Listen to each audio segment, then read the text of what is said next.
What up, cucks? It's your boy, the hater up in this bitch. And we're going to talk about Wrestlemania Night 1. Here it is, the Wrestlemania Night 1 review. Now, before we get started, I just want to say that, alright, I'm not exactly sure how I feel about this Night 1, you know what I mean?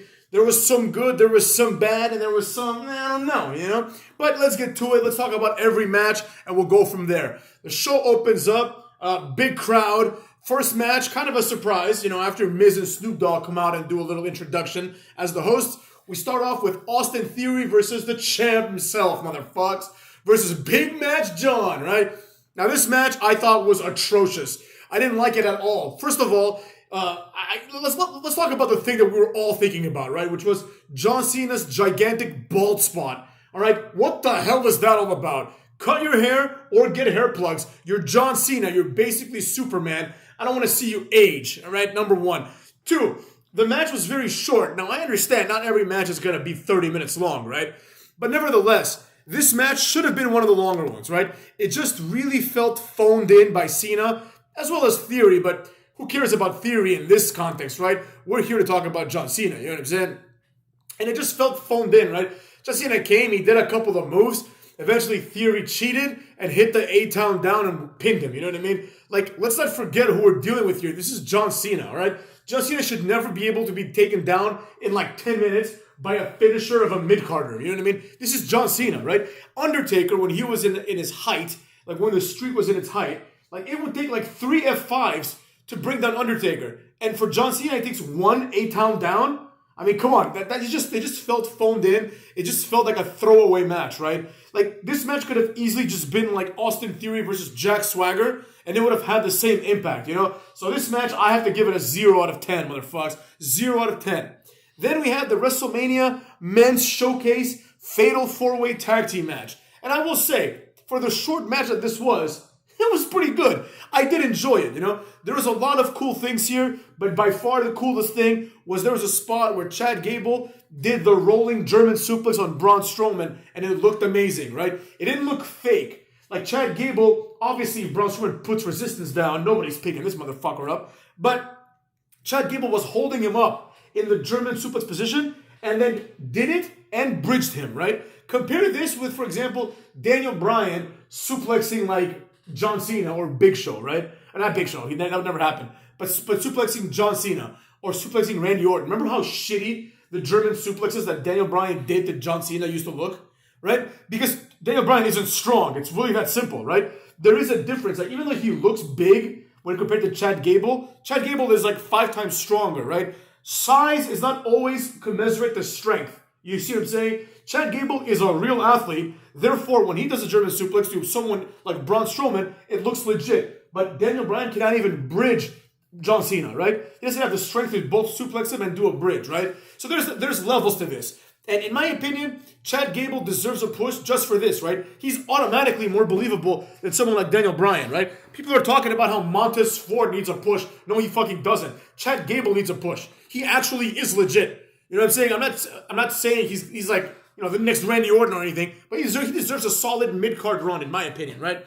Now, other things about this match that were horrible were the existence of the Viking Raiders. I mean, every time these guys appear on pay-per-view, it's worse than the last time, right? First of all, this is their first WrestleMania match, which is weird, but whatever, it is what it is. But they came out like full Viking, right? I understand they dress like Vikings sometimes, but this was too much, man. This was full Kratos from God of War, right? This was full moron. He's saying full retard, right?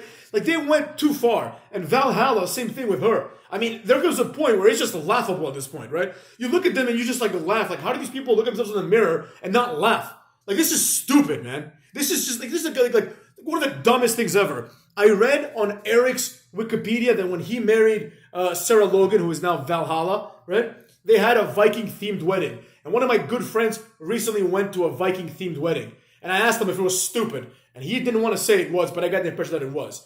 People that act like Vikings in the 21st century are retarded, okay? I'm sorry. I know that the word retarded is not, we're not supposed to say that anymore, but that's the correct word for this situation, right? You can't act like a Viking in the real world. That's stupid. It's never going to get over. It's dumb. People who are serious look at it and think like, wow, that's just stupid. Give them the gimmick of two prisoners. That'd be more entertaining. So that was a real letdown. And the Viking Raiders otherwise are a fun tag team. But I cannot get behind this, right? The match ended with the shittiest of the three tag teams, Street Profits winning, right? The end was okay, I guess. Ricochet misses like a shooting star, I think it was. Angelo Dawkins, who had a moment when he tackled Braun Strowman, that was pretty cool. But it was almost unbelievable. It's like he's so much smaller, it's not even feasible. But anyways, then he holds Ricochet while Montez does a splash on him. And the splash looked like shit. And the splash looked okay, but the impact didn't look good. And then he rolls him in, Angelo Dawkins does, and pins him. This match was for what it was fun, And I give it I give it 8 out of 10 stars, and here's why. It was exactly what it was advertised as it was going to be, right? It was a showcase match. You got to see what these people are capable of. And this is a good way, in my opinion, to determine who's going to get a push next year. In my opinion, it should be Chad Gable, but that's not here nor there.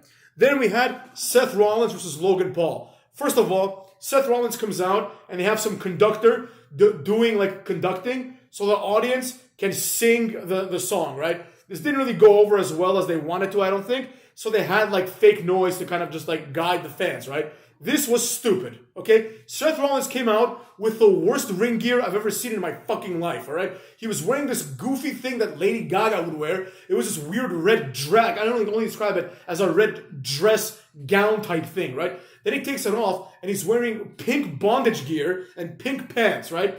I mean, this was just embarrassing. This was just humiliating in my opinion, right? Seth Rollins is shit, okay? I know. He's good in the ring. I'm not going to pretend that he's not. He's athletic, and like that's basically it. He's athletic, and that's the only thing that he's got going for him. He has zero charisma. Zero charisma. This whole visionary, stupid shit, visionary freaking Rollins, this is not good, man. This is horrible. He is too much of a loser to have the gimmick of I'm a cool guy. It's as simple as that. He's too much of a geek, right? It's like if you took Kofi Kingston and Xavier Woods and made them like two ladies' men type. No, it just doesn't work. They're both cucks, just like Seth Rollins. They're losers, man. They're nerds. And he comes out dressing the way he does, and then Logan Paul, in comparison, looks like a fucking star. And this is Logan Paul we're talking about. Throughout the match, all I could think about was how back in the day, when you had like a celebrity interaction with a, let's say with a main eventer, I guess we'll call Rollins a main eventer. When a celebrity would interact with a main eventer, it was hard to tell who was cooler, right? Who's cooler? Mike Tyson or Stone Cold? Or Mike Tyson or Shawn Michaels? Is it Triple H? Is it Arnold Schwarzenegger? Who's cooler, right? And granted, I just compared wrestlers with Tyson, Prime Tyson basically, and Prime Schwarzenegger, which were like 100 times cooler than Logan Paul, obviously, right? But in this case, it's very obvious that Logan Paul is cooler than Seth Rollins. Like, he's more of an athlete too. Seth Rollins should have won, and he did, because he is the wrestler, but you wouldn't know it by looking at this match. By looking at this match, you would look and you'd be like, okay, obviously Seth Rollins is an athlete, but you look at the two of them and you're like, and this is without even knowing the fact that Logan Paul actually does boxing, right? He's not as good as his brother, but he's good. Without even knowing that, you look at them and you're like, obviously the sport is fake, because the blonde guy, Logan Paul, would absolutely brutalize the skinny fat one if he wanted to, right? Like that's how disparate the appearances were, right? But I digress. Then we had a nice little, this match went too long. It was Trish, Lita, and Becky Lynch, who in my opinion added nothing, versus Damage Control, who also added nothing. I honestly would have rather seen Trish versus Lita just having a shitty match. I'd rather prefer that. Becky Lynch adds nothing to this, right? Damage Control is just atrocious, right? They all came out, they had like 9 colors. Each one was wearing like 9 colors. What the fuck is going on here? It was really stupid, right? The match went on too long, but it was a fun little exposition. I was watching this with my fiance.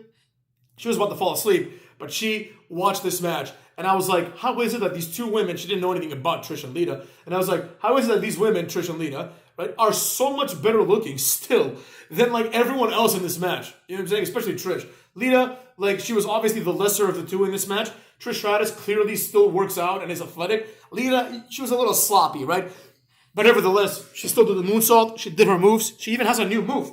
You know what I'm saying? The little faceplant thing, you know what I'm saying? The vertigo, right? It's like Lita's like 47 and she's still adding new moves to her repertoire. So it goes to show how good wrestling was and how shitty it is now. I mean, we went from Trish and Lita to Dakota Kai and Io Sky. Enough, right? Then we had Ray versus Dominik, which in my opinion was the match of the night. Like, this was a great match. The promos before, the vignettes, the entire package was great, right? I will say this. Rey Mysterio and Dominik as a storyline, we've seen it done 100 times, right? The broken down family angle, right? The fact that they're father and son doesn't really add to the reality that it basically is just a tag team that turned on itself, right? It's no different than when Shawn Michaels super kicked Marty Jannetty, right? It's the same exact thing, right? The fact that they're father and son doesn't add anything to it. But what does add something to it are two facts. One, in this equation, we have Rey Mysterio, who is better than almost every wrestler ever, right? And on the other side of the equation, we have Dominik, who is doing wonderful things with his character.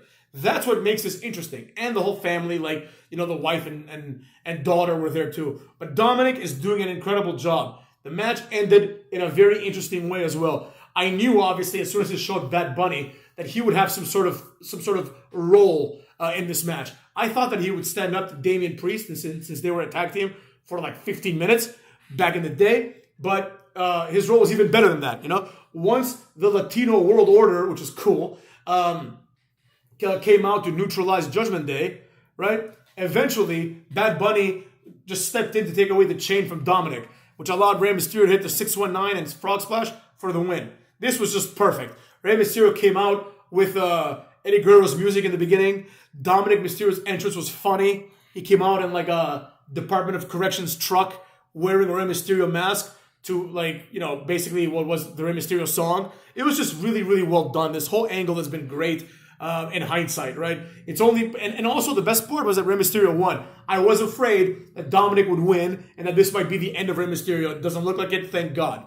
Then we had Rhea Ripley versus Charlotte Flair. Now, this match, I will be honest, it was a good match, right? I'm not going to sit here and pretend that it wasn't. It was a good match, and, you know, to most people, the right person won. Now, the issue I have with this match is that this match was problematic because of the way it was portrayed, right? It was not portrayed in a good way. Like, Charlotte Flair was, for some reason, basically the heel, right? In the sense that the fans did not want her to win. This was weird, right? Because the match right before this was Rey versus Dominik, where Judgment Day were clearly the heels, right? Let's not forget Rhea Ripley was instrumental in the whole Rey versus Dominik saga, right? And all of a sudden the fans forget about this and cheer for her as if she's a face, right? In my opinion, this means that she's been booked horribly, right? The fans should dictate whether someone is a face or a heel, right? If the wrestler themselves is not good enough to determine it, right, the fans should dictate it. If they're cheering for Rhea Ripley, turn her face. If they boo her, turn her heel, right? It's really that simple, right? The only way that a wrestler should turn face or heel based not on the crowd reaction is if the wrestler is someone like The Rock or Stone Cold or Jericho or Christian or anyone that's good that can take the crowd with them, right? When Jericho turns heel, the crowd starts booing him. When he turns face, they start cheering him because he's a good wrestler. Rhea Ripley is not that. So, as a result, the fans cheer her when they should be booing her. Whatever it is, what it is. The match itself was good, but I don't think it was a WrestleMania moment, right? So what? Big fucking deal. Rhea Ripley won. So what? She also won like 2 years ago. People forgot about that. So when she wins like next year or the 2 years after that, right? Is that going to be her moment or is this going to be her moment? Why is this her moment versus the other time she won the women's title at WrestleMania? You know? Makes absolutely no sense. I'm not convinced by this. This felt like a throwaway match in many ways. The match itself was good, so I can't fault it on that. You know, but I give this match, I guess I'll give it a 7 out of 10. Rey and Dominik was a 10 out of 10. And then Trish and Lita, I mean, I'm not even going to grade that one. Or the Seth Rollins and Logan Paul match. The Seth Rollins versus Logan Paul match was good enough, I guess. But, like, it was, you know, it was kind of lame. It's like, it's basically just a match to give Seth Rollins something to do. It didn't feel like a WrestleMania match. It felt like a throwaway match on Raw. But it is what it is, right? Then we had Pat McAfee, who is annoying now. You know, I liked this guy last year, but he's not cool enough to make WrestleMania appearances only, or to have these like once in a while appearances as a commentator, right? It's not cool anymore. It was cool when the impression was that he was going to have some sort of wrestling role. Like when he started basically the Brawling Brutes with like, but without Sheamus on NXT, when it was Pete Dunne, Ridge Holland, and like the two other guys, like Danny Burch and the other one, Oni Lorcan, right? when he did that, and it seemed like he was going to have some sort of wrestling role, he was cool because he had a match with Adam Cole, and he did well in the match. He lost, but he did well in the match, so it's like, all right, I want to see what this guy's going to do. But that's not what happened now. That's not what's happening anymore. Right now, what's happening, cuckolds, is that he just shows up whenever he feels like it and just to have a WrestleMania moment. He literally just takes the spot out of someone in the card, right? And also, there was a continuity error. George Kittle, who interfered in the match, was sitting where Rey Mysterio's family was sitting. What the fuck is he doing there? His family was sitting, Rey Mysterio's family was sitting there. You know what I mean? It doesn't make any sense to have George Kittle there, when we just saw Rey Mysterio's family there. Don't be cheap. Give George Kittle a seat on the other side or somewhere else and have him interfere from that point. You know what I mean? It doesn't make any sense to just make us all look stupid by putting him in the same exact seats, basically. I digress. That's not that important, I suppose. Basically, Pat McAfee comes out and challenges The Miz to a match. Snoop Dogg makes the match because that's just how he rolls. And basically, The Miz gets jobbed out to Pat McAfee. Now, I have no problem with Pat McAfee coming along and beating someone once in a while, but it shouldn't be The Miz. The Miz is too good for this. I mean, let's be honest. The Miz is one of the best people in WWE, and he doesn't get the respect he deserves, right? I mean, instead of Miz getting respect, we get people like Seth Rollins. You know what I'm saying? Why is Seth Rollins better than The Miz? Why? He's never drawn more of a dime than The Miz has. Not one more dime, I'll tell you that. As a matter of fact, The Miz is 100% a bigger draw than Seth Rollins. What makes Seth Rollins so great? You know what I'm saying? Anyways, it is what it is. Shout out to The Miz. He deserved better. Then we have the main event. Now, this match, I know what people are going to say about this match. People are going to say, this was the best tag team match of all time. It was an awesome match and all this stupid crap. I personally hated it. I'm going to be honest. I give this match, I have to give it some points because there were some good things. I give it a 4 out of 10. A 40%. It's a 40%er. And the reason why it's a 40%er is quite simple, right? This match broke the cardinal rule of what makes a good match. And that is, the match was not a match. It's really that simple. The match was basically a long promo with a winner in the end, right? The fact that Jey Uso feels the need to grab Sami Zayn by the face and yell at him and say, I thought you were my brother, all this stupid shit that was already resolved. This already happened. You know what I'm saying? They showed it before the match. It happened on Raw and SmackDown, right? We've already had this happen. We've had Jey Uso choose the bloodline over Sami Zayn. So there was no need for this at all. This was very similar to the Jey Uso matches with Roman Reigns, right? Where, for some reason, people insisted on just stopping the match and having a conversation in the middle. I personally think this is incredibly stupid. So I don't really give a rat's ass if people like it or not. I thought it was dumb. And also, this match broke the second cardinal rule of what makes a good wrestling match. And that is an excessive amount of no sells, right? There was a point where Sami Zayn was getting double super kicked in the head 10 times, right? There comes a point where someone needs to die after getting kicked in the head so many times, right? The super kick, I understand the Young Bucks have ruined it, but it's still 2 kicks to the head. Sami Zayn eventually, as Jey Uso is berating him after super kicking him 15 times, Sami Zayn just no-sells everything, grabs him and does an exploder, right? Then Sami Zayn and Kevin Owens do 5-6 moves, and they win the titles. You know what I mean? It was really, really whack. And for all that it was, right, I will give props to the fact that obviously, whether I like it or not, Sami Zayn is over, all right? He's over. I can't do anything about it. You can't do anything about it. When Sami Zayn was waiting for the last tag from Kevin Owens so he could do the haluva kick 3 times and pin Jey Uso, the crowd was going nuts. And I do give him props for that. That was a moment, right? Now, is Kevin Owens and Sami Zayn winning the tag team titles a WrestleMania moment? No, it's not a WrestleMania moment. Nobody gives a flying fuck. And this was encapsulated very well. I think it was Corey Graves, maybe Michael Cole, who said when the Usos were coming into the ring that the Usos had a chip on their shoulders because for years they couldn't even be on the card. And I remember this. I remember WrestleMania 5-6 years ago when the Usos were the tag team champions and they were out there jobbing to Primo and Epico on the pre-show. You know what I'm saying? That's who the Usos are. And when Primo and Epico beat the Usos for the titles or vice versa, whatever happened, right? I think the titles changed hands. There was no fireworks. So for some reason, when Sami Zayn and Kevin Owens win, it's in the main event and there's fireworks. The storyline, in my opinion, is overrated, and I don't think Sami Zayn deserves opportunity. The one thing that we can take from this is that it doesn't matter and I hate to say this because AJ Styles main evented against Undertaker, and I love AJ Styles, but the truth is the truth. It doesn't matter if you main event night one of WrestleMania, right? Because I refuse to believe that Jimmy Uso and Sami Zayn are main eventers, as well as Kevin Owens and Jey Uso. These are not main event guys, right? You can make the argument that the Boneyard match between, I mean, that's not even a wrestling match, so, but whatever, right? Between Taker and AJ Styles, you can make the argument that that is a main event match, right? Because at least it's Undertaker's last match. So, suck it, right? But,